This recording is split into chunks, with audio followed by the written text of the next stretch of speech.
ప్రియుడా క్రీస్తు వెలసెనందుకు నేనంతటిని దారపోసెనందుకు. మన్నా టీవీ ప్రేక్షకులకు ప్రభువైన అయిన యేసుక్రీస్తు నామములో ప్రత్యేక వందనాలు తెలియజేస్తున్నాను.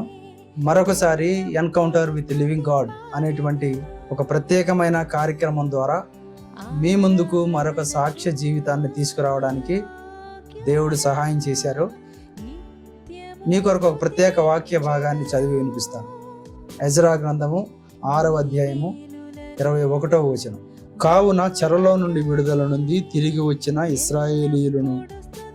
ఇశ్రాయేలీయుల దేవుడైన యెహోవాను ఆశ్రయించుటకై దేశమందుండు అన్యజనులలో అపవిత్రత నుండి తమ్మును తాము ప్రత్యేకించుకొనిన వారందరూ వచ్చి తిని పులియని రొట్టెల పండుగను 7 దినములు ఆనందముతో ఆచరించిరి. అన్ని జనాంగంలో ఉన్న వ్యక్తులకు కూడా దేవుడు తన కృపను అనుగ్రహించి తన ప్రజలతో కూడా ఉండి సంతోషించే భాగ్యాన్ని అనుగ్రహించడాన్ని ఈ దినాల్లో కూడా మనం చూస్తున్నాం. అలాగే ఒక ప్రత్యేకమైన సహోదరుని యొక్క జీవిత సాక్ష్యాన్ని ఈరోజు మనం వినబోతున్నాం. ఆయన కూడా హైందవ కుటుంబంలో జన్మించి అనుకోని పరిస్థితుల్లో నిజ దేవుని వైపు తిరిగి తన జీవితాన్ని అనేకులకు సాక్ష్యంగా ఉంచినటువంటి ఆ వ్యక్తి యొక్క జీవితాన్ని మీ ముందు ఉంచాలని మేము ఆశపడుతున్నాం. మీరు కూడా ఇటువంటి సాక్ష్యాలను వినినప్పుడు నిజ దేవుడు ఎవరో గ్రహించుకొని ఆ సాక్ష్యాలను మీరు వినడంతో పాటు అనేకులకు తెలియజేయడం ద్వారా మీ వంతుగా అనేకులను దేవుని వైపు త్రిప్పడంలో మీ పాత్రను మీరు పోషించిన వారు అవుతారు. కాబట్టి అనేకులకు ఈ సాక్ష్యాలను మీరు పరిచయం చేయండి. ఈ సేవకుని మీకు పరిచయం చేయడానికి మన్నా ఛానల్ తరపున మేము ఎంతో ప్రేమతో ఆయన ఆహ్వానిస్తున్నాం. అయ్యగారు వందనాలండి.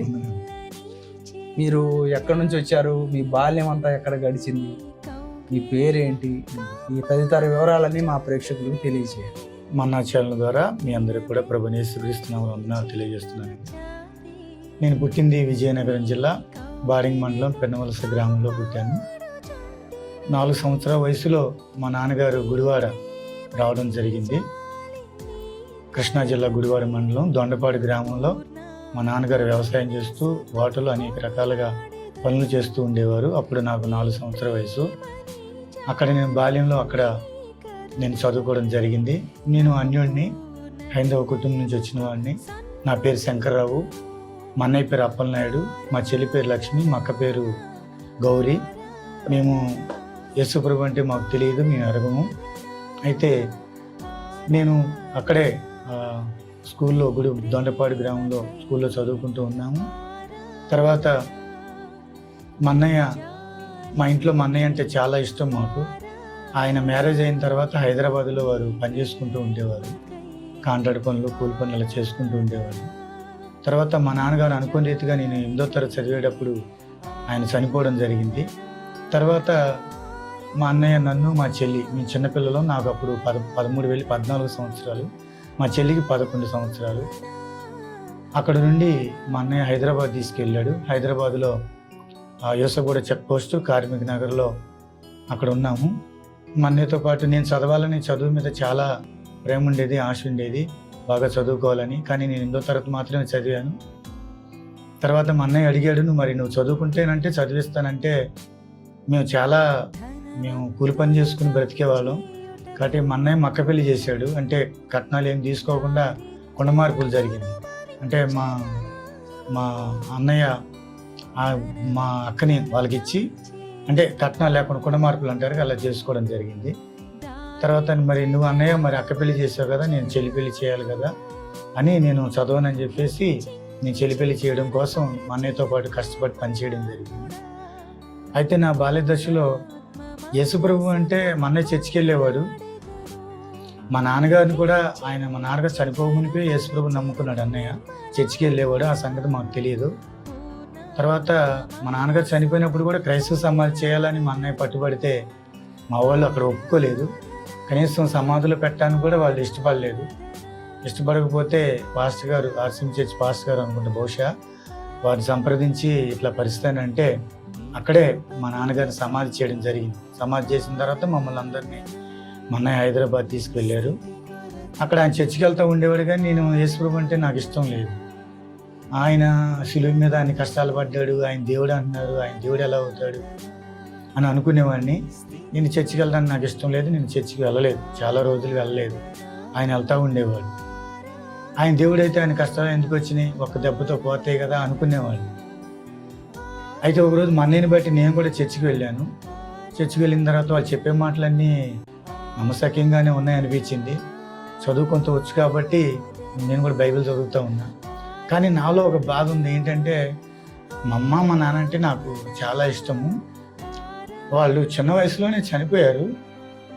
ఎందుకంటే మా అమ్మ పని నుంచి రాకమునిపే స్కూల్ నుంచి రావడంతో మేము పొలాల్లోకి వెళ్ళి పొలాలు తీసుకొచ్చేవాళ్ళం, వాకిలు ఉడిచేవాడిని, కల్లాపేసేవాడిని, ముగ్గేసేవాడిని, ఇవన్నీ చేసేవాడిని. మా తల్లిదండ్రులకి నేను చాలా అండగా ఉండేవాడిని. అలాంటిది చిన్న వయసులో వాళ్ళు చనిపోయేవాడికి బిల్డింగ్ పోయి ఏడ్చేవాడిని. చిన్న వయసులో వాళ్ళు దూరం అయిపోయారు, పరిస్థితులలో ఉన్నాయని. మీ అమ్మగారు కూడా ముందే చనిపోయారా? మీ నాన్నగారి కంటే? మా నాన్నగారు చనిపోయిన తర్వాత 4 నెలలకి హైదరాబాద్ తీసుకెళ్ళంగానే మా అమ్మ కూడా బ్లడ్ క్యాన్సర్ అని తెలిసింది. 4 నెలలకి ఒకే సంవత్సరం ఇద్దరు చనిపోయారు.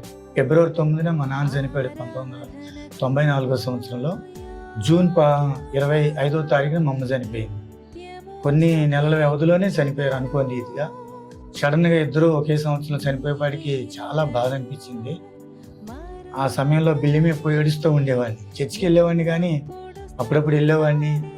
సరే ఒకరోజు ఎందుకో బైబిల్ తీసి చదువుదామని బైబిల్ చదువుతూ ఉంటే కీర్తనల గ్రంథం 27వ కీర్తన 10వ వచనంలో ఒక మాట ఉంది. నీ తల్లిదండ్రులను విడిచిన యెహోవా నిన్ను చేరదీయును అనే మాట నా జీవితాన్ని ఎంతో బలంగా తాకింది. యేసుప్రభుని నమ్ముకోవడానికి గల కారణం దేవుని వాక్యమని నేను చెప్పగలను. ఒకటి, అనాది సంకల్పము దేవుని ప్రణాళికలో. రెండోది, మా అన్నయ్య ద్వారా నేను చర్చికి వెళ్ళటం. కానీ దేవుని వాక్యం నన్ను పట్టుకుంది, దేవుని వాక్యం నాతో మాట్లాడింది. నీ తల్లిదండ్రులు విడిచిన నేను ఉన్నాను కదా, నీకు తల్లిదండ్రులుగా అన్నట్టుగా దేవుడు ఆ వాక్యం ద్వారా నాతో మాట్లాడే వాటికి నాకు ఎక్కడ లేని గొప్ప ఆదరణ కలిగింది. నాకు చాలా సంతోషం అనిపించింది. ఆ విధంగా దేవుని వాక్యాన్ని ప్రేమించడం మొదలుపెట్టాను. మా పాస్టర్ గారు రెవరెండ్ ఎం సోలమన్, వారు లూథరన్ చర్చి, వారు చర్చికి వెళ్తా ఉండి వారు కూడా చాలా ఎంకరేజ్ చేసేవాళ్ళు. మా ఆత్మీయ తండ్రి అయినా, ప్రభువులు నడిపించిన ఆయన. ఆ వాక్యం, వారు చెప్పే వాక్యం వింటూ ఇంటికాడ కూడా చదువుకుంటూ ఉండేవాడిని. కాంట్రాక్ట్ పనులు, rod bending, centring, labour contract, material contract అలా చేస్తూనే ఉండేవాడిని మా అన్నయ్యతో పాటు. నేను చాలా కష్టపడి పనిచేసేవాడిని. కానీ నాకు 3 అడ్రస్లు ఉండేవి. అంటే ఇంటికాడ, లేదంటే చర్చి, లేదంటే పని. ఈ 3 అడ్రస్లు నాకు ఉండేవి. అంతకుమించి లోక జ్ఞానం కూడా నాకు పెద్దగా తెలియదు. మా నాన్నగారు కూడా ఏ ఊరు మమ్మల్ని తీసుకోలేదు. దానివలన దూరపు వరుసలు కూడా చెప్పలేని పరిస్థితి. ఖాళీ సమయం దొరికితే కొండల్లో పోయి, మాదాపూర్ అటు కొండల్లో పోయి ఒంటరిగా ప్రార్థన చేసుకునేవాడిని. ఎందుకంటే దేవుడే నా తల్లిదండ్రులు నాకు చెప్పినప్పుడు ఆయనతో నేను సహవాసం చేస్తూ, ఆయనతో ప్రార్థన ద్వారా మాట్లాడుతూ వాక్యాన్ని ధ్యానిస్తూ ఉండేవాడిని. తర్వాత పాస్టర్ గారు చెప్పేవాళ్ళు, కంటత చేయండి వాక్యాలు అని అంటే 119వ కీర్తన ఎవరు కంటెక్ట్ చేస్తే వాళ్ళకి గిఫ్ట్ ఇస్తామంటే 119వ కీర్తన 15 సంవత్సరాల వయసులో చూడకుండా చెప్పాను. అలాగా దేవుని వాక్యాన్ని ప్రేమిస్తూ వచ్చాను. ఎప్పుడైతే దేవుడు నాతో నీ తల్లిదండ్రులను విడిచినా నేను చేరదీస్తానని ఎప్పుడైతే దేవుడు చెప్పాడో ఆ రోజు ఒక పాట కూడా రాయడం జరిగింది. ఎందుకంటే అదొక తీరని వేదన. ఈ పాట ఏంటంటే, నాన్న నువ్వంటే నాకు ఇష్టం, నువ్వంటే నా సొంతం, నీవే నాకు శాశ్వత జీవం, కన్నవారే కానరాకును, కన్నవారి ప్రేమ దూరమైనను, నీ ప్రేమ నన్ను ప్రేమించి ఆ ప్రేమను మరిచిపోజేసి. అంటే తల్లిదండ్రుల ప్రేమ మరిచిపోయే చేసే అంతగా దేవుని ప్రేమ నన్ను ప్రేమించింది. ఆనాడు నుండి ఈనాటి వరకు కూడా దేవుడు ఆ విధంగా ఉన్నాడని నేను భావిస్తున్నాను. అయితే ఆ విధంగా వాక్యాన్ని ప్రేమిస్తూ చర్చికి వెళ్తూ ఉన్నాను. నా యవ్వన కాలం వచ్చినప్పుడు కూడా కుడికి కానీ ఎడమకు కానీ తొలగకుండా, ఒకప్పుడు నేను చాలా మంచివాడిని అనుకునేవాడిని. ఎందుకంటే ఇంట్లో ఎవరు చెప్పినా ఏదైనా పని చెప్తే అంత త్వరగా చేసేవాడిని, కానీ చేసేవాడిని కాదు. కానీ బయట వాళ్ళు చెప్తే మాత్రం చేసేవాడిని. అందరూ మంచివాళ్ళు అనేవాళ్ళు నన్ను. నేను మంచివాడిని కదా అనుకునేవాడిని. కానీ ఆ బాల్యకాలంలో నేను చర్చికి వెళ్తా వాక్యం చదువుతుంటే నేను పాపిన సంగతి యేసుప్రభు దగ్గరికి వచ్చే వరకు నాకు తెలియదు. ప్రభువు నా పాపాలు నాకు తెలియజేశాడు. నేను బాగా కోపం ఉండేది, నాకు తల ఎగరేసి ఏంటి అని మాట్లాడేవాడిని. కుళ్ళు ఉండేది, తర్వాత గర్వం ఉండేది. ఇలాగ చాలా పాపాలు. ఇది చాలా మంచివాడిని అనుకునేవాడిని. కానీ చర్చికి వెళ్ళటం ద్వారా, బైబిల్ చదవడం ద్వారా నేను పాపాన్ని గుర్తించి నేను నా పాపాలు ఒప్పుకోవడం కూడా జరిగింది. తర్వాత నా యవన కాలంలో ప్రభు ఆశించే మెట్లో బ్రతకడానికి దేవుని కృప, దేవుని వాక్యం నా ప్రవర్తన ఎంతగానో కాచింది. యవన కాలంలో చాలామంది చెడిపోవడానికి చాలా అవకాశాలు ఉన్నాయి. ఎందుకంటే ఒకరోజు మాదాపూర్ కొండల్లో ప్రార్థన చేసుకోవడానికి నేను వెళ్తున్నప్పుడు కాలేజీకి వెళ్లకుండా పిల్లలు కొండల్లో బాయ్స్ గర్ల్స్ తిరుగుతూ ఉన్నారు. నేను కొండ కింద చెట్టు కింద బైబిల్ చదువుకుంటూ ఉంటే పోలీసు వాళ్ళు ఉన్నారు. నువ్వు ఎక్కడి నుంచి వచ్చావు, ఏ ఊరి నుంచి వచ్చావు అని అడిగితే చెప్పాను.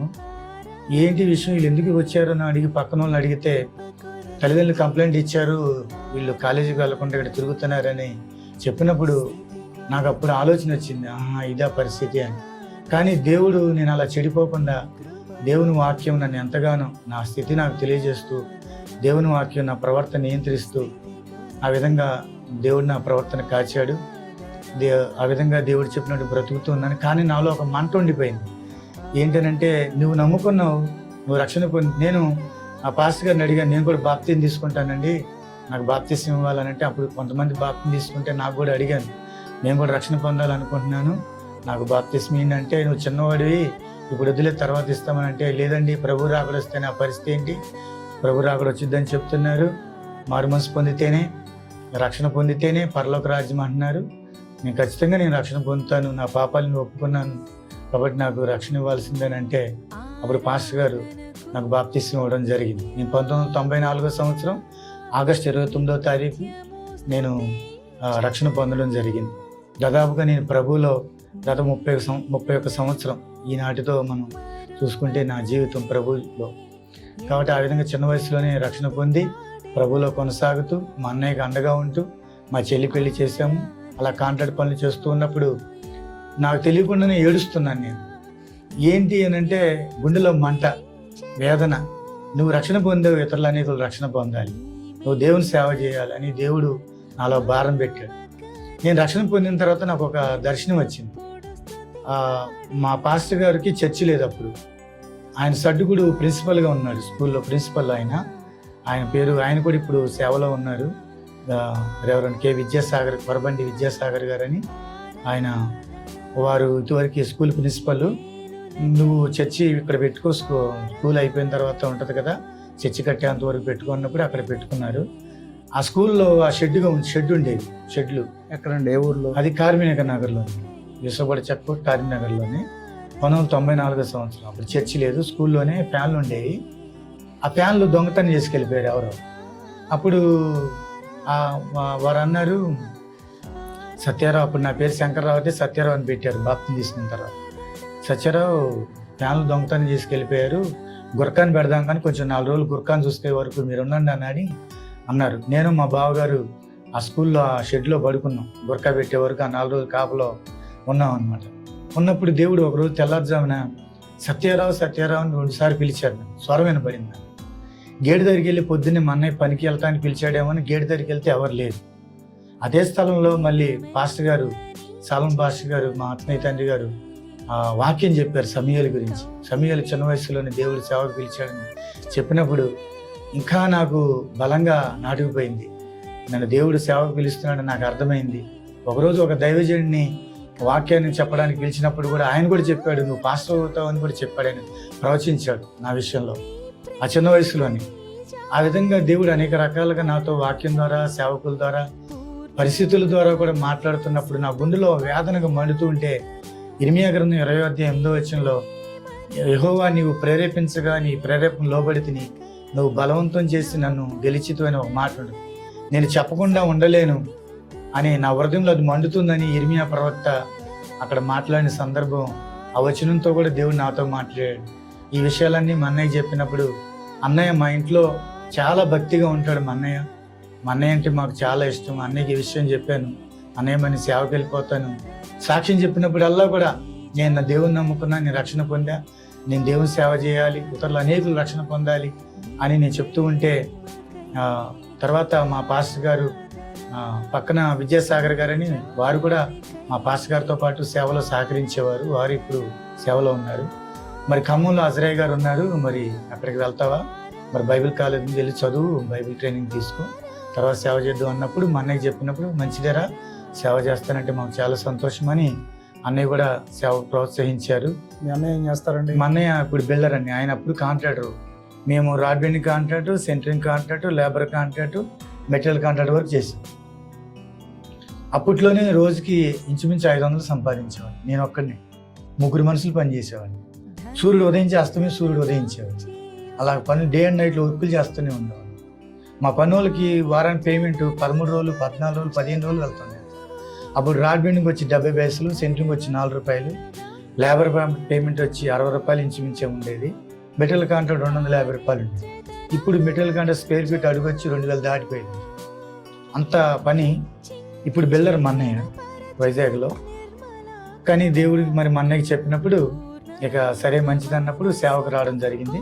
2002వ సంవత్సరం 2002, 2003లో నేను 1 night ట్రైనింగ్ ఖమ్మంలో చేసిన తర్వాత అప్పుడు ఇక పల్లెటూరులోని సేవ చేయాలని దేవుడు నాతో మాట్లాడినప్పుడు మా పాస్టర్ గారు చెప్పాను. అజరయ్య గారు, కొరబండి అజరయ్య గారని, అజరయ్య గారు, జాన్ మార్కయ్య గారు, వారు సిఎస్ క్రైస్తవ సేవా సంస్థలో వారు నాయకులుగా ఉంటూ నడిపిస్తున్నారు. అందులో దేవుని సేవ కూడా ఒక భాగం ఉండేది. ఏమంటే నేను మీతో పాటు పరిచర్య చేస్తాను, మీ సహవాసంలో ఉంటాను, ఇట్లాగా ప్రభు పరిచర్లు అన్నప్పుడు వారు కూడా మంచిదని చెప్పేసి అని అందులోనే పాలనరసింహరావు గారని ఒక ఆయన ఉండేవారు. వారు కూడా సేవలో నన్ను ఎంతో ప్రోత్సహించారు. కాబట్టి ఆ విధంగా నేను సేవ చేస్తానన్నప్పుడు వారు రేమిడిచర్ల, ఎరిపాలి మండలం రేమిడిచర్ల గ్రామంలో అక్కడ బ్యాచులర్గా వచ్చి వండుకొని సేవ చేసేవారు. అక్కడ మొట్టమొదట ఒక కుటుంబంలో అద్దెకి తీసుకుని అక్కడ ఒక గదిలో అద్దెకుండేవాడిని. ఆయన మిషన్ కుట్టి ఇవన్నీ అరిగిపోయి మనసులోనే ఉన్నాడు 2 సంవత్సరాల నుంచి. ఉంటే ఆయనకి దేవుని మాట చెప్పాను. వాళ్ళు కులానికి రాజుల కుటుంబం నుంచి వచ్చిన వాళ్ళు అద్దుకుంటూ ఆయనకి ప్రార్థన చేస్తూ ఆయన దేవుని మాట చెప్తున్నప్పుడు విశ్వాసం కలిగింది. ఆయన ప్రార్థన చేస్తున్న ద్వారా ఆయన స్వస్థ పొందుకున్నాడు. 2 సంవత్సరాల మనసులో ఉన్న ఆయన లేచి నడుస్తున్న తన బాత్రూమ్కి వెళ్తా ఉన్నాడు. మొట్టమొదటి నా సేవలో ప్రభువు నాకు ఇచ్చిన పరిచయలో మొట్టమొదటి ప్రథమ ఫలం బాప్తిసం తీసుకుని రక్షణ పొందింది ఆయన. తర్వాత వాళ్ళు విజయవాడలో సెటిల్ అయ్యారు. ఆ విధంగా రేమిడిచర్లలో సేవ చేసినప్పుడు అక్కడ చుట్టుపక్కల గ్రామాల్లో ప్రభు పరిచయం చేశాను. నాకు భవిష్యత్తు గురించిన ఆలోచన లేదు. దేవుడు ఉన్నాడు, ఆయనే చూసుకుంటాడు అనే ఆలోచన. దేవుడు నాకు ఏ పని అప్పగించినా ఆ పనిలో నమ్మకంగా చేసుకుని వెళ్తామే నా పని. అలా బ్యాచులర్గా ఒక్కోసారి అన్నం వండుకునేవాడిని, ఒకసారి ఉపవాసం ఉన్నప్పుడు అన్నం ఉంది కదా అనుకునేవాడిని, అన్నం ఉండేది కాదు. తర్వాత మా ఊరి అమ్మాయిని ఊటుకూరిచ్చారు, గంపలగూడి మండలి ఊటుకూరిస్తే వారు ఒక రోజు చెప్పారు, ఇట్లా మీ తాలూకా కన్వర్ట్ అయ్యి ప్రభువు నమ్ముకుని సేవ చేస్తున్నాడు అన్నప్పుడు మా మామయ్య గారు కూడా అప్పుడు ప్రభు పరిచర్లు ఉన్నారు, దేవుని నమ్ముకున్న వాళ్ళకి ఇవ్వాలని చెప్పేసి ఆయన వాళ్ళ అమ్మాయిని ఇవ్వాలని ప్రార్థన చేస్తున్నారు. అప్పుడు వారు వస్తా విజయవాడ వెళ్తా వారు నన్ను చూసి వారు వెళ్ళారు. నాకంటూ ఏమీ లేదు, నేను కట్టుబట్టలతో సేవలోకి వచ్చాను. సేవలోకి వచ్చిన తర్వాత మీరు ఎదుర్కొన్న అనుభవాలు ఏమున్నాయి? నేను సంస్థాన్ని వదిలిపెట్టుకుని అంటే కాంట్రాక్ట్ ఫీల్డ్ వదిలిపెట్టి సేవలోకి వచ్చిన తర్వాత అయ్యే మరి మీకు ఎంత వస్తుంది, ఏమొస్తుంది అని అడిగేవారు. మాకేమి రాదు అని అంటే మీకు పైనుంచి వస్తుంది కాబట్టి మీరు సేవ చేస్తున్నా సరే. సేవ ప్రారంభమే అజరయ్య గారితోనా? వారు అప్పగించిన పరిచయ సంఘాలు ఉన్నాయి వాళ్ళకి. ఆ సంఘంలో ఒక సంఘాన్ని అప్పగించారు రేమిడిచర్లలో. ఆ సంఘంలో ఉంటూ సేవ చేస్తున్నారు. ఇంక వాళ్ళు పైనుంచి మీకు వస్తుంది కాబట్టి నువ్వు చేస్తున్నావు, నీకు ఇంత కాదు ఇంకా ఎక్కువ వస్తుంది అనేవాళ్ళు. అయితే అసలు నేనేంటో నా పనితనం ఏంటో తెలియాలని ఆ ఊర్లో ఒక హై స్కూల్కి ఎక్స్చేంజ్ చేయడానికి ఎక్స్చేంజ్ చేశారు. అంటే బిల్డింగ్కి కట్టాలని ఎక్స్చేంజ్ చేశారు. అప్పుడు నేను మ్యారేజ్ అయింది అనుకుంటే అప్పుడు వాళ్ళకి నేనేంటో నా పనితనం ఏంటో తెలియాలని అక్కడ ప్రెసిడెంట్ గారితో మాట్లాడి, ఏమంటే దీనికి రాడ్ బెండింగ్ వర్క్ నేనే చేస్తాను అని చెప్పేసి అన్నప్పుడు సరే అని చెప్పేసి అన్నారు. ఇంజనీర్ గారు వచ్చారు. గవర్నమెంట్ వర్క్ అంటే దానికి ఇంజనీర్ ఉంటాడు, చాలా ఉంటాయి దాని అతను. ఆయన అన్నాడు, నువ్వు అసలు పాస్ గారు అంటున్నావు, మరి నీకు ఈ పని వచ్చా అన్నాడు. నువ్వు ఎట్లా చేస్తావు చెప్పాను, ఇది ప్లాన్, ఇది ఎట్లా చెబుతాను చెప్పాను. ఆయన ఖమ్మంలో ఉంటాడు. ఆయన చెప్పినప్పుడు అక్కడ ఉన్నటువంటి లోకల్ పని వాళ్ళని తీసుకుని 3-4 రోజుల్లోనే ఆ పని అవగొట్టేసి చేసిన తర్వాత నువ్వు ఇంత మంచి పనివాడు అని ప్రెసిడెంట్ గారు అన్నారు. ఆ ఊరు ప్రెసిడెంట్ గారు, ఇంత పని వదిలిపెట్టుకుని నువ్వు సేవలోకి వచ్చావు, 7 మందికి నువ్వు వర్కర్ చూపించే వ్యక్తివి, నువ్వు ఇలా సేవ చేస్తున్నావు అని చెప్పేసి అన్నారు. అప్పుడు వాళ్ళు మా ఊర్లో ఉన్న వాళ్ళు కూడా, రేమిడిచర్లలో ఉన్న వాళ్ళు కూడా బ్యాచులర్గా ఉన్నప్పుడు వాళ్ళు కూడా చాలా ప్రేమించారు. సమస్యలు అంటే ఇవే, పైనుంచి వస్తుంది కాబట్టి మీరు చేస్తున్నారు అని చెప్పేవాళ్ళు. తర్వాత బ్యాచులర్ని అసలు నేను పెళ్లి చేసుకునే ఆలోచన నాకు లేదు వాస్తవంగా. ఎందుకంటే దేవుని సేవ చేయాలనే తపన ఉండేది. అయితే ఎవరింటికి వెళ్ళి ప్రార్థన చేయాలంటే, ఒంటరికి ప్రార్థన చేయాలంటే ఎదుటి వాళ్ళకి అవకాశం ఇచ్చినట్టు ఉంటుందనే ఆలోచనతో పెళ్లి చేసుకుంటేనే మంచిది అనే ఆలోచన వచ్చినప్పుడు, అప్పుడు మ్యారేజ్ చేసుకోవాలనుకున్నప్పుడు, అప్పుడు నేను హైదరాబాద్లో నా సాక్ష్యం ఉంది, అక్కడ తెలుసు చాలామందికి. వాళ్ళేమో హైదరాబాద్ వస్తే మా అమ్మాయి ఇస్తామన్నారు. కుదరదు, దేవుడి పల్లెటూరులో నేను సేవ చేయమన్నప్పుడు, అప్పుడు మా ఊరు అమ్మాయిని ఊటుకుడు ఇచ్చినప్పుడు వాళ్ళు చెప్పారు, మీ తాలూకు ఒక ఆయన దేవుని నమ్ముకుని సేవ చేస్తున్నారంటే, అప్పుడు వాళ్ళు వచ్చి చూసుకుని వెళ్ళారు. నా వెనకాల ఏమీ లేదు, కట్టుబాట్లతో నేను వచ్చాను. అలాంటి సమయంలో అడిగారు, మరి అబ్బాయికి ఏమీ లేదా అంటున్నారు, ఇల్లు లేదు, వాకిల్ లేదంట, ఏమీ లేదంట, నువ్వు పిల్లని అట్లా ఇస్తావని మా మామగారిని అడిగారు. అడిగితే ఆయనలో ప్రభుని చూసి మా అమ్మాయిని ఇస్తానని ఆయన చెప్పాడు. ఆమెను అన్నారు, అమ్మ అబ్బాయికి ఏమీ లేదంటే, ఏదైనా రోగం వస్తే చూపించడానికి కూడా పరిస్థితి లేదు ఆర్థికంగా, నువ్వు ఎట్లా ఆయన నమ్మి వెళ్తావు అని అంటే, మాకు ఒక పెద్ద చర్చి ఉందని ఆమె చెప్పింది. అంటే దేవుడే మా ఆస్తి అని చెప్పడం జరిగింది. మరి ఆ విధంగా మ్యారేజ్ అవ్వడం జరిగింది మాకు, క్రైస్తవ మ్యారేజ్. తర్వాత బాబు పుట్టాడు. పుట్టిన తర్వాత వాడు సంఖలో గడ్డ సెస్టిక్ ఐగోమా అని 1,000,000 మందిలో ఒకరికి వస్తుందంట. అది వచ్చినప్పుడు బతకదని చెప్పారు. గుంటూరు నాయుడమ్మ హాస్పిటల్ తీసుకెళ్ళిన తర్వాత కూడా ఆ దేవుని కృపను బట్టి ఆపరేషన్ చేశారు, దేవుడు బ్రతికించాడు. ఆ విధంగా సేవలో ఆర్థికంగా ఎదురైన కొన్ని సమస్యలు ఉన్నా అన్నిట్లో దేవుడు ఏది తక్కువ కాకుండా దేవుడు సహాయం చేస్తూ వచ్చాడు. మరి ఆ విధంగా అక్కడ నుండి మళ్ళీ నేను రాజమండ్రి వెళ్ళి అక్కడ చర్చి కన్స్ట్రక్షన్ చేసి, అక్కడి నుంచి కొత్తగూడెం మైలవరం మండలం, ఎన్టీఆర్ జిల్లా మైలవరం మండలం, పులూరు పంచాయతీ కొత్తగూడెం గ్రామంలో నేను ప్రభు పరిచర్లో ఉన్నాను. ప్రస్తుతం ఆ సహవాసంలోని CSU క్రైస్తవ సేవా సంస్థ సహవాసంలో ఉంటూ నేను దేవుడు నాకు ఇచ్చిన దర్శనం ప్రకారంగా సేవ చేయడం జరుగుతుంది. కొత్తగూడెం తర్వాత కొత్త చంద్రగూడెం 2 సంఘాలను చూసుకోవడం జరుగుతుందండి. ఇక్కడికి వచ్చిన తర్వాత కూడా మా అమ్మాయి 6 నెలల వయసు అప్పుడు అన్నప్రాసన చేసిన తర్వాత రావడం జరిగింది. ఇక్కడికి వచ్చిన తర్వాత కూడా సువార్త ప్రకటిస్తూ దేవుని కృప వలన పర్వాలేదు సేవా పరిచర్య. చాలామంది అన్యులు దేవుడు నిజంగా స్వస్థత ఇస్తాడా, స్వస్థత ఇస్తే మరి హాస్పిటల్ అన్నీ ఎందుకు, మీరు మిగిలిన వాళ్ళందరినీ స్వస్థపరచని అంటున్నారు కదా. మరి మీరు ప్రార్థన చేసినప్పుడు ఒక వ్యక్తి మంచంలో ఉన్న వ్యక్తి లేచాడని చెప్తున్నారు. మరి అలా లేపేటప్పుడు దేవుడు అందరం లేపచ్చు కదా అని అడుగుతున్నారు ప్రజలు. దానికి సేవకులుగా మీరు చెప్పే సమాధానం? ఇప్పుడు నీ విశ్వాసమే నేను స్వస్థపరచని బైబిల్ చెప్తుంది. ఆయన విశ్వాసం ఉంచాడు. దేవుని మాటలు వినుడి ద్వారా మనకు విశ్వాసం వస్తుంది. ఆ విశ్వాసం ద్వారా దేవుని కార్యాన్ని మనం చూడగలుగుతాం. కాబట్టి ఆయన దేవుని మాటలు చెప్పడం ద్వారా ఆయన విశ్వాసం ఉంచాడు. నేను లేచి నడవగలను అనే విశ్వాసం ఆయనకుంది. ప్రార్థన చేసుకున్నాడు ఆయన, నేను ప్రార్థన చేశాను, దేవుడు కార్యం చేశాడు. ఇప్పుడు యేసుప్రభుని ఎంతోమంది వెంబడించారు. మరి 12 ఏళ్ళ రక్తస్రావం కలిగిన స్త్రీ స్వస్థబంధు, ఆమెలో విశ్వాసం ఉంది. విశ్వాసం అనే కోణంలో వెళ్ళింది. యేసుప్రభు చెంగు ముట్టుకుంటే నేను స్వస్థత వచ్చింది నాకు అనుకుంది. ఆ కోణంలో వెళ్ళింది, ముట్టుకుని స్వస్థత వచ్చింది. కాబట్టి మా అందరు లేకపోవచ్చు అని అంటే, నీ విశ్వాసం నేను స్వస్థపరచని ప్రభు చెప్తుంది. ప్రభు మీద విశ్వాసం ఉంచితే దేవుని కార్యాన్ని ఖచ్చితంగా మనం చూడగలుగుతాం.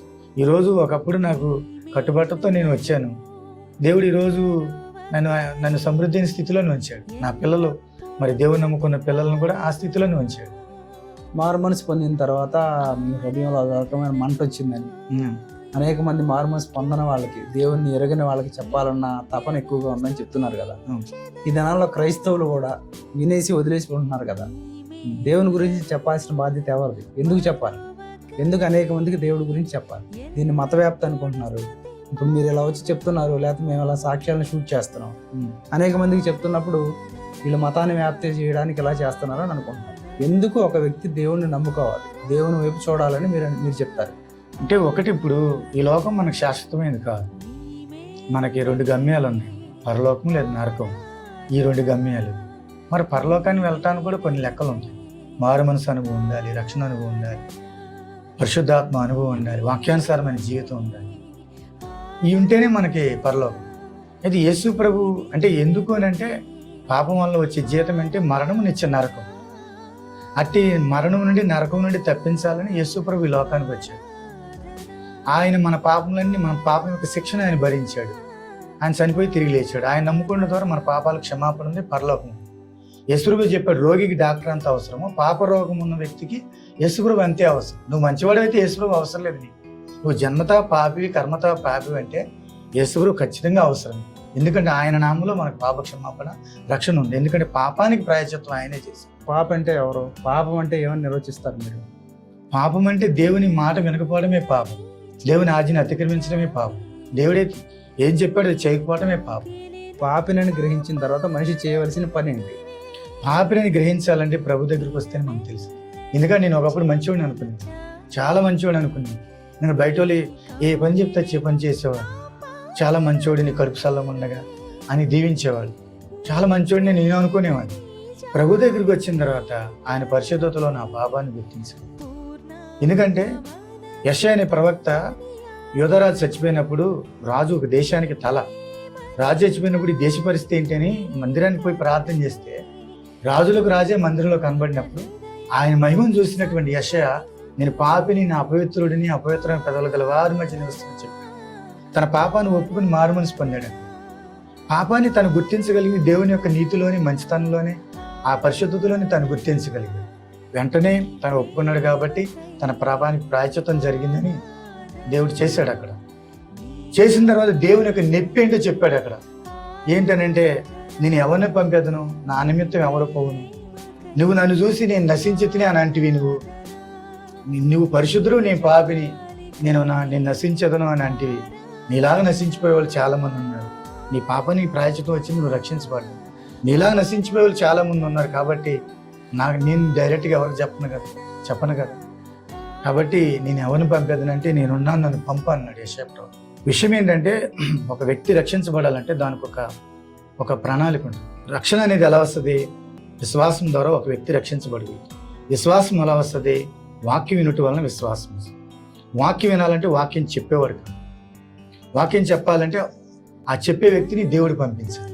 దేవుడు ఒక వ్యక్తిని పంపిస్తే, పంపబడిన వ్యక్తి వాక్యాన్ని ప్రకటిస్తే, ప్రకటించిన వాక్యాన్ని ఒక వ్యక్తి విశ్వసిస్తే అప్పుడు ఆ వ్యక్తి రక్షించబడుతుంది. ఇది ప్రణాళిక పద్ధతి. కాబట్టి నేను రక్షించబడ్డాను, నాలాగా నశించిపోయే చాలా మంది ఉన్నారు పాపంలో. ఏ ఒక్కరు నరకానికి వెళ్తాం దేవునికి ఇష్టం లేదు. రక్షణ పొందిన ప్రతి ఒక్కరి బాధ్యత అది. సువార్త ప్రకటించడం అనేది ప్రతి ఒక్కరి బాధ్యత. ప్రభు వల్ల పాలు పొందే వారి గురించి ఏం రాయబడింది? మీరు రొట్టెని తిని ఈ పాత్రలో త్రాగనప్పుడు వల్ల ప్రభు వచ్చే వరకు ఆయన మరణమును ప్రచురించారు. సువార్త అంటే యేసుక్రీస్తు జనన మరణ పునరుత్థానాలే సువార్త. అది ప్రతి ఒక్కరి బాధ్యత. అది ఒక పాస్టర్ గారి బాధ్యత మాత్రమే కాదు. నశించిపోయిన వ్యక్తి నువ్వు రక్షించబడ్డావు, నీలాగా నశించిపోయే వాళ్ళు చాలా మంది, వాళ్ళకి సువార్త ప్రకటించాలి. ఇదేం మత ప్రచారం కాదు. దేవుడు మన జీవితాలు మార్చేవాడు, మన పరిస్థితులు మార్చేవాడు. ఆయన అందరినీ ప్రేమించాడు, అందరి కొరకు తన ప్రాణం ఇచ్చాడు. దేవుని నమ్ముకున్న వాళ్ళని దేవుడు బాగా దీవిస్తాడని, అది మంచిదే. దేవుడు దీవించడం అనేది కరెక్టే, మంచిదే. కానీ ఏది నిజమైన దీవెన?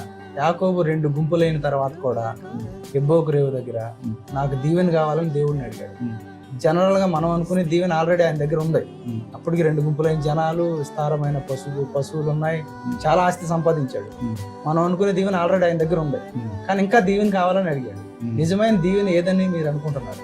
నిజమైన దీవెన నా మట్టుకుని అనుకునేది అంటే, ప్రభువుని కలిగి ఉన్నట్టు కంటే గొప్ప దీవెన ఏదీ లేదు. ప్రభువుని కలిగినట్టు కంటే, ఆ దేవుడు నాకు దేవుడిగా ఉన్నట్టు కంటే గొప్ప ధన్యత ఏదీ లేదు. నేను అబ్రహాం దేవుడిని, ఇస్సాకు దేవుడిని, యాకోబు దేవుని అన్న ఆ దేవుడు నాకు దేవుడు ఉన్నట్టు కంటే గొప్ప భాగ్యం నాకు. ఆ దీవెనికి మించిన దీవెన ఏదీ లేదు. బైబిల్లో కీర్తనకారుడు ఒకడు అంటాడు, నేను దేవుని పొందుకునే ధన్యకరం అని అంటాడు. నేను దేవుని పొందుకునే ధన్యకరం. దేవుని కలిగినట్టే, దేవుని పొందుకున్నట్టే గొప్ప. అది దానికి మించిన దేవుని ఏది. ఇవన్నీ ఈ దీవిస్తాడు, దేవుడు ఆశ్రయిస్తాడు, ఈ భౌతిక సంబంధమైన దీవులు మనతోనే ఉంటాయి.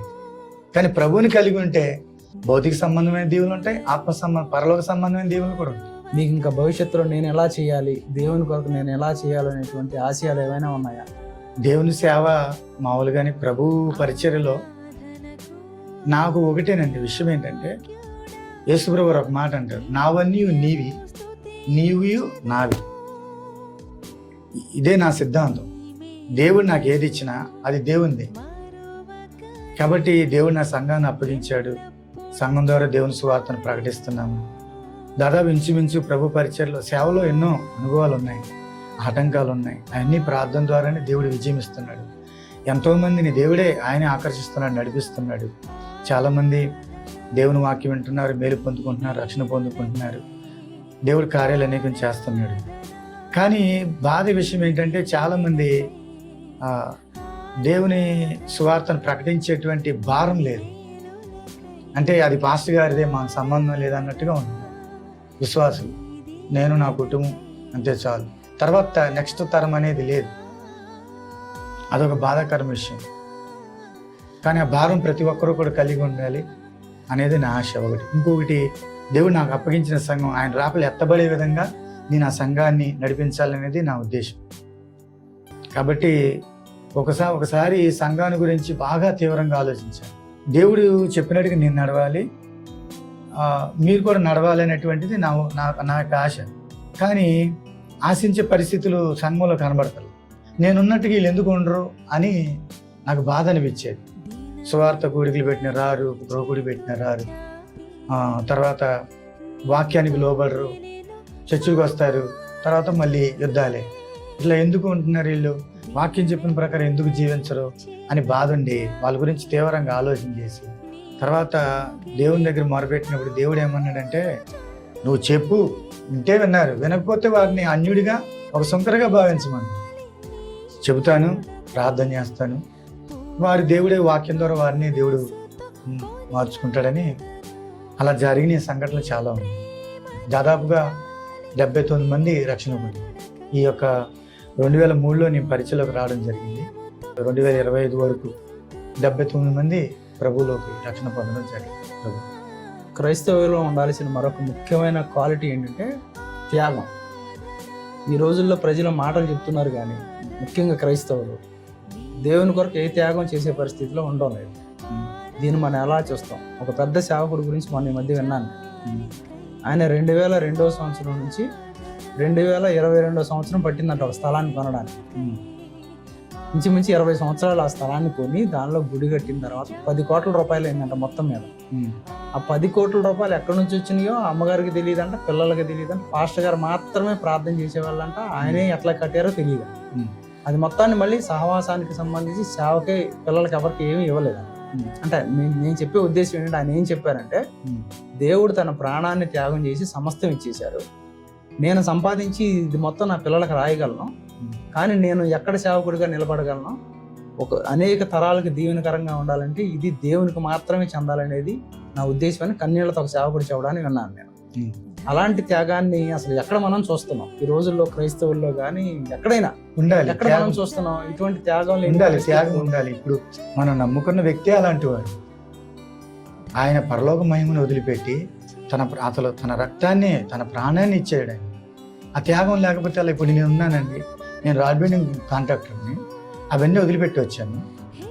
నేను యవనకాలం ఉన్నప్పుడు, అంటే ప్రభు పరిచయలకు వచ్చినప్పుడు పల్లెటూరులో చిన్న పాస్టర్ గారు, అంటే భేద పాస్టర్లు అంటారు, చాలామంది అంటారు మీ భేద పాస్టర్ గారు, అలా అనకూడదు. మన ప్రభువుని కలిగిన వారు మనం ధనవంతులే, రాజులైన యాజక సమూహం. కానీ కొంతమంది చిన్న చిన్న సంఘాలు కాబట్టి వాళ్ళకి వచ్చే కానుక తక్కువ కాబట్టి వాళ్ళని సపోర్ట్ చేసేవారు. ఏంటంటే రాడ్ బెండింగ్ వర్క్ చేసేవారు. మందిరాలు ఎవరైనా కట్టుకుని చర్చిలు వాళ్ళకి రాడ్ బెండింగ్ వర్క్ చేసేవారు. ఎందుకంటే దేవుడు నా కోసం ప్రాణం ఇచ్చాడు, ఆయన నామఘనత కొరకు ఒక మందిరం కడుతున్నారు ఇక్కడ అని నేను వారి దగ్గర ఏమీ తీసుకోను, నాకు వద్దని. చర్చిలు చాలా వరకు నేను కట్టడం జరిగింది. జమలాపురం కానీ, నాగులవంశ కానీ, ఇక్కడ మన చంద్రగూడెం కానీ, తర్వాత మరుసుమెల్లి కానీ, ఇలాగ చుట్టుపక్కల ఉన్నటువంటి వారు రాడ్ బెండింగ్ వర్క్ నేను చేశాను. అసలు త్యాగం అనేది ఉండాలి. ఇంకొకటి విషయము, మీరు ఇందాక చెప్పారు ఎక్కడి నుంచి వచ్చినా తెలియదు పెద్ద మందిరం కట్టారు. బైక్ కోసం నేను 7 సంవత్సరాలు ప్రార్థన చేశాను. నేను ఎప్పుడు ఎవరి దగ్గర కూడా చేజాప అడగలేదు. మా సంఘానికి ఇప్పటికీ నా ఇబ్బందులు కానీ, నా అవసరతలు కానీ ఎప్పుడు చెప్పలేదు. వాళ్ళు ఇచ్చేలాగా ఎప్పుడు నేను ప్రేరేపించలేదు. నా వ్యక్తిగత అవసరాలు ఎప్పుడు చెప్పలేదు. 2003వ సంవత్సరంలో నాకు సైకిల్ ఇచ్చాను. ఆ సైకిల్ మీద తోకుంటూ సేవ చేశాను దాదాపుగా 7 సంవత్సరాలు. తర్వాత దేవుణ్ణి దాదాపుగా అడుగుతూ వచ్చాను, నాకు బైక్ కావాలని. ఒక రోజున పుచ్చిరెడ్డిపాలెంలో కొన్నిలయ్య గారు ఒక ఆయన చనిపోతే అందరూ పాస్టర్లందరూ బైక్ వేసుకొచ్చారు. ఆయన భూస్థాపన అయిపోయిన తర్వాత ఎటోలో వెళ్ళినప్పుడు, పాస్టర్ గారు మీరు ఎలా వెళ్తారు, మీకు బైక్ లేదుగా అంటే, నేను మధుర బస్సు వచ్చింది, మధుర టు మైలవరం బస్సు వచ్చింది, నేను వస్తాలేను. వాళ్ళు బైక్ లేదుగా అనేవాటికి నాకు బాధ అనిపించి అప్పటికి చాలా సంవత్సరాల నుంచి అడుగుతున్నా దేవుడిని. తీయాలంటే 15,000, 5,000 లేకపోతే 10,000 కడితే వచ్చింది, నేను ఎట్ట కట్టగలను? నాకు వచ్చే కానుక 30 రూపాయలు, నా తండ్రి నాకు ఇచ్చే జీతము 30 రూపాయలు, అదే నాకు గొప్ప భాగ్యం. కాబట్టి నేను కిస్తీలు ఎలా కట్టగలను? కట్టే స్తోమత నాకు లేదు. కాబట్టి నువ్వు ఉచితంగానే నువ్వు ఎలా ఇస్తావో నాకు తెలియదు, నువ్వు నాకు ఉచితంగానే ఇవ్వాలని నేను కూర్చున్నాను. దేవుణ్ణి అడిగాను. బైక్ లేదనే వాడికి నాకు బాధ అనిపించి ఇన్ని సంవత్సరాల నుంచి అడుగుతున్నాను, ప్రభా నువ్వు నాకు బైకే లేదని మందిరంలో పోయి ఏడ్చుకుంటే ప్రార్థన.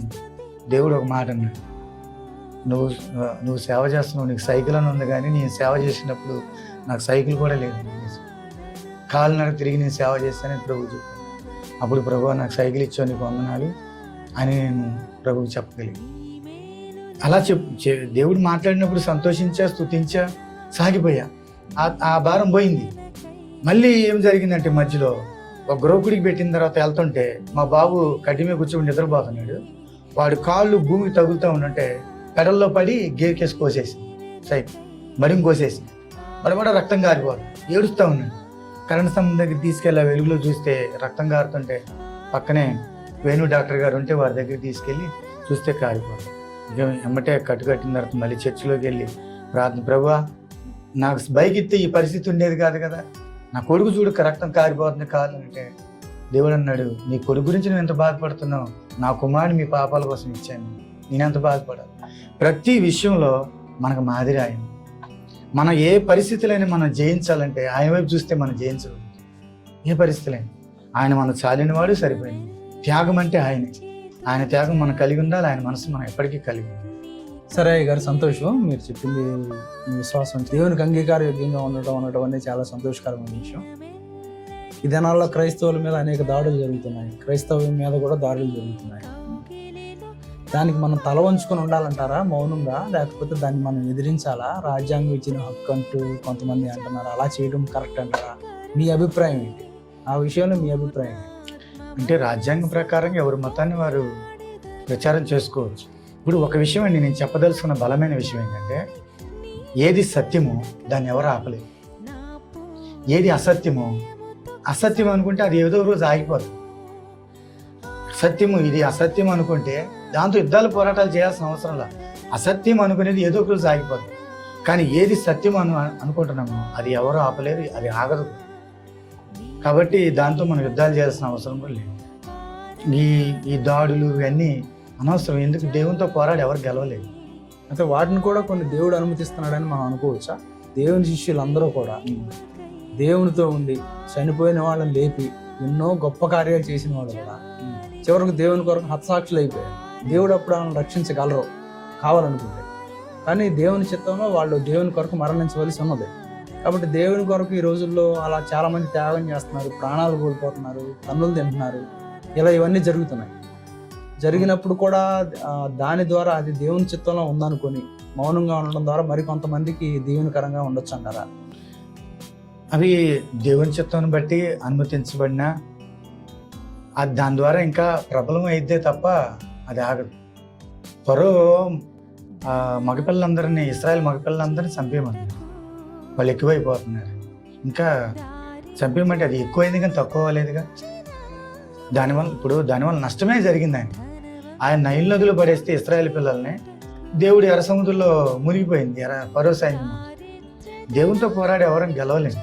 కాబట్టి ఇది మతము మనల్ని ఇచ్చేయడానికి అనేది కాదు. ఇది యేసుక్రీస్తు అందరికీ ప్రభు. ఆయన అందరి కొరకు ప్రాణం ఇచ్చాడు. కాబట్టి అందరినీ ఆయన ప్రేమిస్తున్నాడు. కొన్నిసార్లు ఏంటంటే అందరూ మంచివాళ్ళే, మన దేశంలో అందరూ మంచివాళ్ళే. కానీ అజ్ఞానం ఏంటంటే ఈయన అమెరికాలు దేవుడు మళ్ళీ ఆ మతాన్ని అది టెస్ట్ పెట్టడానికే చేస్తున్నారు అని చాలామంది అపోహ ఉంది. ఆయన తక్కువ జాతి వాళ్ళ దేవుడు అని చెప్పేసాను. దేవుడు అంటే ఒక కులానికి, ఒక జాతికి, ఒక దేశానికి పరిమితం ఉన్నవాడు కాదు. దేవుడు అంటే అందరికీ చెందినవాడు. దేవుడు అంటే ఎవరు? ఆయన మన తండ్రి. బైబిల్లో యెషయా గ్రంథం 9వ అధ్యాయం 6వ వచనంలో నిత్యుడగు తండ్రి అని ఉంది రాసింది. కాబట్టి ఆయన దేవుడు మాత్రమే కదా మన తండ్రి. ఆయన తండ్రి కాబట్టి మనం ఆయన పిల్లలం కాబట్టి ప్రభు మన పాపాల కోసం తన ప్రాణం పెట్టాడు, ఎవరొక్కరూ నశించిపోకూడదు. కాబట్టి అటువంటి ప్రేమ గల దేవుని గురించి చెప్తున్న వారి మీద దాడి చేయడం, ఇవన్నీ చేయడం అనేది అజ్ఞానం. దానివల్ల ఎక్కువ అవుతుంది కానీ తక్కువ అవ్వదు. సేవలో అత్యంత ప్రభావవంతమైంది ఏదని మీరు అనుకుంటున్నారు? ప్రభు చెప్పినట్టు బ్రతకడమే. ప్రభు చెప్పినట్టు బ్రతకడం అనేది అసలు ఈ లోకానికి మనం ప్రభువుని చూపించగలిగితే మన జీవితంలో దానికి మించింది ఏదీ లేదు. యేసు ప్రభు దగ్గరికి వచ్చి ఒకరోజు ఒక మాట అడిగాను, నువ్వు ఎప్పుడు తండ్రి తండ్రి అని మాట్లాడుతున్నావు, ఆ తండ్రి ఎవరు మాకు చూపించని అడిగితే నన్ను చూసిన వాడు నా తండ్రిని చూసినట్టే అని యేసుప్రభు. ఈరోజు యేసుప్రభు ఎవరో మాకు చూపి అంటే నన్ను చూసిన వాడు యేసుప్రభుని చూసినట్టే అని చెప్పే శక్తి సామర్థ్యాలు మనం సంపాదించుకోవాలి. అది చూపించగలిగితే చాలు. అది మనం కొంతమంది జీవితాలు అలా అడ్డుపడిన అంటే నేను మంచివాడు నేను చెప్పట్లేదు, దేవుడు చెప్పినట్టుగా బ్రతకడానికి నేను ప్రయత్నం చేస్తున్నాను అంతే, నేను మంచివాడు నేను చెప్పట్లేదు. అది దేవుని కృప వల్ల నేను ఈ స్థితిలో ఉన్నా. కానీ మనం ప్రభు చెప్పినట్టుగా బ్రతకాలి, ఆ జీవితాన్ని మాదిరిగా మనం చూపించాలి. చాలా మంది నాతో అనే మాట ఏంటంటే మీరు చర్చికి వెళ్తారు, అబద్ధాలు ఆడతారు, మీ ప్రభు వాళ్ళు అంటారు మీ ప్రభు గొప్ప దేవుడు అని చెప్తారు వాళ్ళు.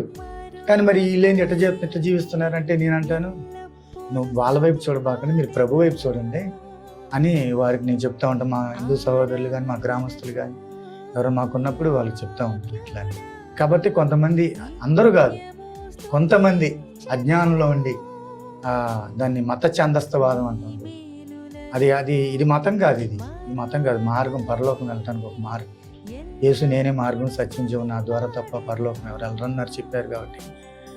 కాబట్టి మనం ఆయన మార్గంలో ప్రయాణం చేస్తేనే మన పరలోకం. ఇది ఒక మార్గం, మతం కాదు. చాలా సంతోషం అయ్య గారు, మీ యొక్క జీవితాన్ని ప్రజల ముందు ఆవిష్కరించినందుకు, క్రీస్తు ప్రభువుని అనేక మందికి తెలియజేసినందుకు మీకు మన్నా ఛానల్ తరఫున ప్రత్యేక వందనాలు తెలియజేస్తున్నాం. ఛానల్ కోసం ప్రార్థించండి. మీలాగా అనేక మంది క్రీస్తుని చూపించడానికి ప్రయత్నం చేస్తే క్రీస్తు యొక్క వెలుగు అనేక మంది జీవితాల్లో తప్పకుండా కార్యాన్ని చేస్తుందని, అటువంటిది అనేక జీవితాల్లో జరగాలని మేము కోరుకుంటున్నాం. ప్రేక్షకులైన వారికి మీరు చివరగా చెప్పే సందేశం ఏమైనా ఉంటే చెప్పండి. నేను నా జీవిత అనుభవంలో ప్రభు గురించి చెప్పదలుచుకున్నది ఒకటే, పిలిచిన వాడు నమ్మదగిన దేవుడు. కొన్నిసార్లు నన్ను సేవకు పిలిచాడు, కొన్నిసార్లు విశ్వాసులైనటువంటి మనం లోకంలో నుండి దేవుడు మనం పిలిచాడు. పిలిచిన దేవుడు ఎప్పుడు మనం చేయి విడిచిపెట్టడు. అన్ని పరిస్థితుల్లో అన్ని సమయాల్లో దేవుడు మనతోనే ఉంటాడు. కానీ బలమైన విషయం ఏంటంటే, దేవుడు తన ప్రజల అవసరతలు తీర్చడానికి దేవుని దగ్గర అనేకమైన మార్గాలు. నీ జీవితంలో ఏ అవసరత ఉన్నా దేవుని దగ్గర అనేకమైన మార్గాలు. కాబట్టి మీరు మన మనుషుల వైపు కాక దేవుని వైపు చూసినప్పుడు తప్పనిసరిగా మనకు సహాయం దొరుకుతుంది. అయితే నువ్వు ఏదైతే మనం ప్రభువుని కలిగి ఉన్నామో ఆ ప్రభువుని లోకానికి మనం పంచిపెట్టాలి. ఎందుకంటే మనలాగా రక్షణ మనం రక్షించబడ్డాం, ఇతరులు అనేకులు రక్షించబడాల్సిన చాలామంది ఉన్నారు. వాళ్ళ కోసం ప్రార్థన చేయాలి, సువార్త పరిచర్యలు వాడబడాలి. దేవుని కొరకైన పరిచర్య జరుగుతున్న దానిలో మనవంతు మనం పాలిభాగస్తులై ప్రార్థిస్తూ సహకరించాలని నేను మీకు తెలియజేస్తున్నాను. మీరు రక్షణ సాక్షి ఉన్నందుకు మీకు కూడా మన్నా ఛానల్ ద్వారా మీకు ప్రభు నామములో వందనాలు తెలియజేస్తాం. మా కొరకు, మా కుటుంబం కొరకు, సంఘం కొరకు, పరిచర్య కొరకు ప్రార్థించగలరని మనం చేస్తాం. మా ఛానల్ కొరకు కొంత సమయం తీసుకొని మా మధ్యకు వచ్చి ప్రేక్షకులతో మీ యొక్క అనుభవ సాక్ష్యాన్ని పంచుకున్నందుకు మన్నా ఛానల్ తరపున మీకు ప్రత్యేక వందనాలు తెలియజేస్తున్నాను. ఆరాధనకు యోగ్యుడా, నిత్యము స్తుతించెదను నీ